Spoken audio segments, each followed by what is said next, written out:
I'm a global macro investor betting how the world's going to go. 1971, the United States had paper bills that were like checks in a checkbook. They didn't have any value. But what they would do is they'd get you gold. Because the U.S. wrote more checks than it had gold in the bank, the gold was going down. And on August 15th, 1971, I was clerking on the floor of the New York Stock Exchange. And I watched Nixon said, they're not going to get you gold. So it defaulted. And I went on the floor of the stock exchange and I said, wow, this is a crisis. And I thought it would go down on the stock market, and it went up a lot.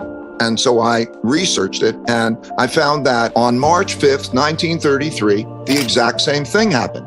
Roosevelt announced that they were not going to get the gold and that they would go off that and that they would print a lot of money.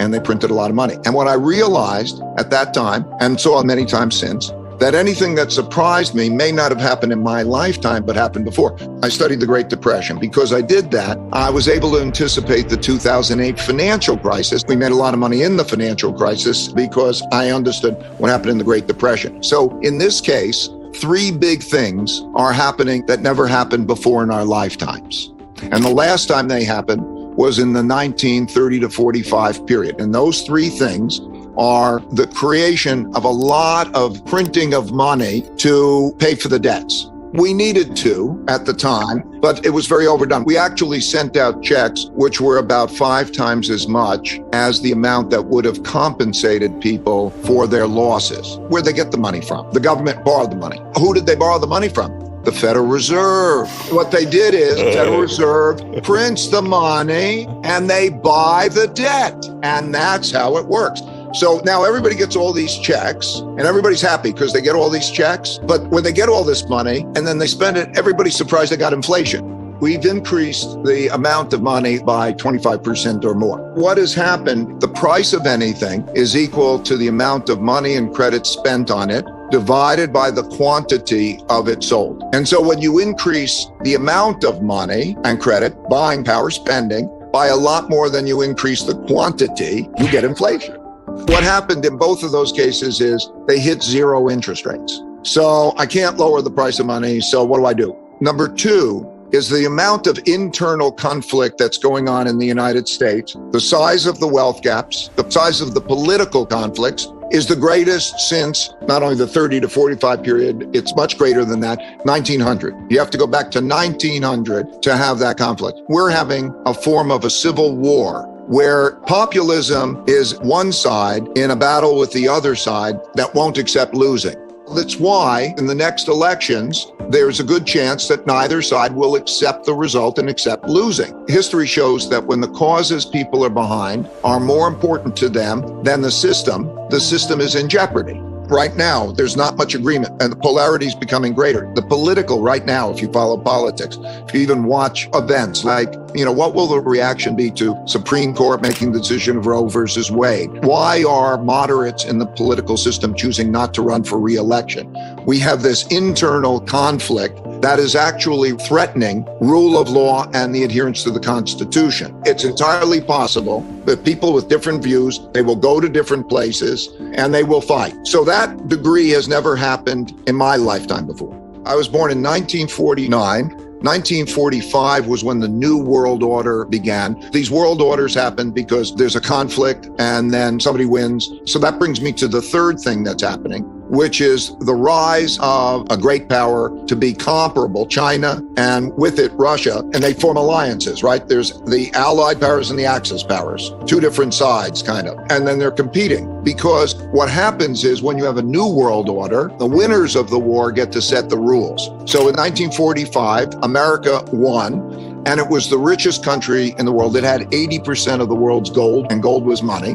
And it had 50% of the world's economy, and it had a monopoly on military power. And so it set the rules, and that's why the UN is in New York, and the World Bank and IMF are in Washington, D.C. It set the rules. So that's changing. There are certain things that we're doing. We're spending a lot more than we're earning. We're living off the printing presses. We're letting the infrastructure go. We're giving our next generation debts. We're not educating all children well. And we have a world order battle. There is an Allied and Axis power kind of thing that is emerging. There's certainly a competition. There are 5 different kinds of wars. There's a trade war, There's a technology war. There is a geopolitical influence war. There's a capital war. And there could be a military war. There is a military war now in Europe with Russia. And those are the patterns of history. And there's only one way to do well, and that is to be strong in all those ways. So I'm very bipartisan. I believe the opposite of the polarity, the extremes of the left or the right. I pray for the middle and bipartisanship to find ways. I've watched the process evolve in the cycle. So what happens is you have the war, you have the new rules. Wars are sort of great equalizers, and then you come back. And then you have a period of peace and prosperity. You have peace because nobody wants to fight the dominant power, and you have more equal people, and then they have prosperity. But the way the system works is over a period of time, that creates differences in wealth. And that's fine. You provide capital, that's the capital system. People with great ideas come along and they're productive and inventive and they produce great things and so on. But as they obtain the greater wealth, they also obtain greater benefits, like they could educate their children better. And if you're poor, you don't get to educate your children better. And so the polarity increases and it becomes unfair because, we all should have like equal opportunity. And then you also build up a lot of debt. Here's the irony of it. As these cycles begin at their later stages, the rich are the ones who get into debt.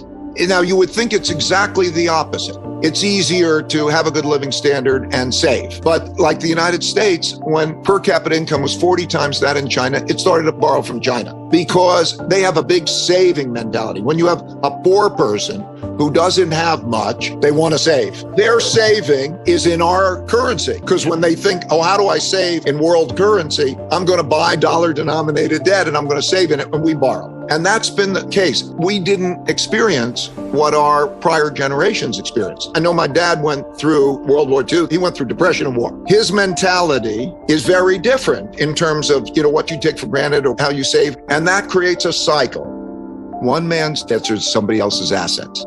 The world right now is holding a lot of money in debt instruments. It could be money market funds. It could be bond funds. And we were in an environment in which bonds went up for 40 years and everybody's comfortable. And there wasn't an inflation pressure.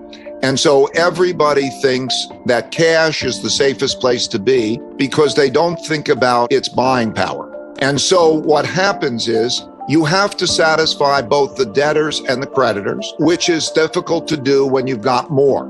Okay, you got a lot of debt. Because if you pay that debt back in real money, in hard money, so the guy gets paid back the buying power that he lent, that is going to be really bad because you won't have enough money. So the easiest tax is to tax through the printing of money. And that's because nobody asked where did the money come from. The checks came in and we're all happy. And we didn't take the money away from anybody, but you lose the buying power. So as you get the inflation for that, you get the behavior change. So still, you have to make a choice. Do you want to own that stuff or not? And so what happens is when you make that choice that you don't want to own it, you sell it. And so the amount of selling is not just the deficit. The government will have a deficit of 5 or 6% of GDP. It'll have to borrow.